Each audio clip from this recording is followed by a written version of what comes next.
Alors c'est un événement important sur la transition de l'agriculture et sur les besoins pour soutenir cette transition, parce que on sait bien qu'il y a déjà, que la transition elle a déjà commencé. Et on le voit bien, on a par exemple déjà des résultats sur la réduction des émissions de gaz à effet de serre, sur l'intensité carbone de certaines de nos productions.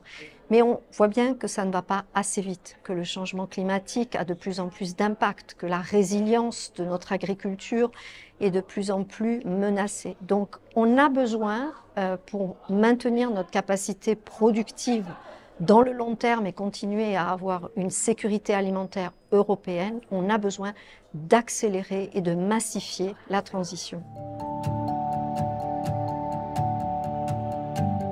Le premier message clé que j'ai entendu et auquel je souscris, et c'est aussi l'intérêt de cet événement, c'est la nécessité de travailler ensemble, d'échanger, de travailler ensemble, de bâtir des partenariats et de la coopération. Parce qu'on a beaucoup parlé d'agriculture, mais inévitablement, on a parlé aussi des autres acteurs de la chaîne alimentaire, les coopératives, l'industrie alimentaire, les distributeurs, les banques, ceux qui conseillent les agriculteurs. On a besoin de ces partenariats parce que les fermiers seuls ne peuvent pas délivrer la transition de l'agriculture. Ils ont besoin de parler à leurs fournisseurs, à leurs clients, à ceux qui les conseillent. Donc ça, c'est mon premier, j'allais dire, la première chose qui m'a frappée dans cet événement et sur laquelle d'ailleurs, sur la base des annonces qui ont été faites par la présidente de la Commission européenne, dans son récent discours sur l'état de l'Union, nous allons lancer un dialogue stratégique dans la durée avec la communauté des agriculteurs, bien sûr, mais aussi avec tous les autres acteurs sur le futur de l'agriculture. Donc ça, c'est le premier message. Le deuxième message, c'est qu'il y a déjà beaucoup de choses qui se font, à la fois des initiatives privées et des politiques publiques.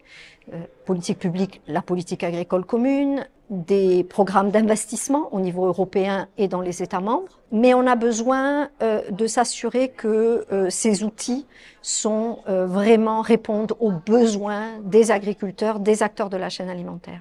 Donc on a besoin, et ça on le fera dans le dialogue, de regarder comment on peut renforcer leur efficacité, leur niveau de pertinence, leur précision, pour qu'ils accompagnent mieux les initiatives privées.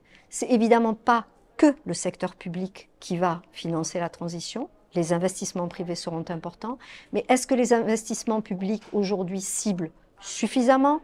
Est-ce qu'ils sont adaptés à la taille des entreprises qui sont souvent petites, voire très petites?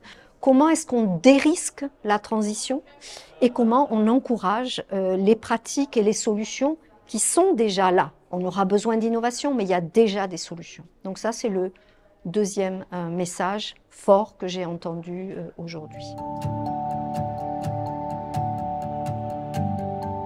Le rôle du secteur agricole et plus largement des systèmes alimentaires est stratégique, il est capital pour l'Union européenne. D'abord pour permettre d'atteindre la neutralité climatique. On ne pourra pas le faire sans que ce secteur se mobilise et contribue, prenne sa part, parce que aussi c'est un secteur stratégique pour l'autonomie de l'Union européenne, assurer notre sécurité alimentaire, produire ce dont nous avons besoin dans la durée, c'est essentiel. Et on voit bien que ce secteur est confronté à une série de défis et de risques qui sont considérables.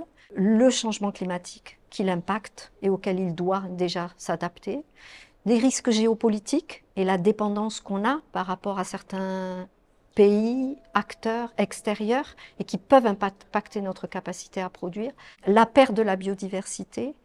Donc tous ces éléments-là font que ce secteur est stratégique. Et donc la question de la durabilité de ce secteur, elle doit se regarder évidemment dans ces trois performances, la performance économique, la profitabilité du secteur, mais aussi sa performance environnementale et sa performance climatique.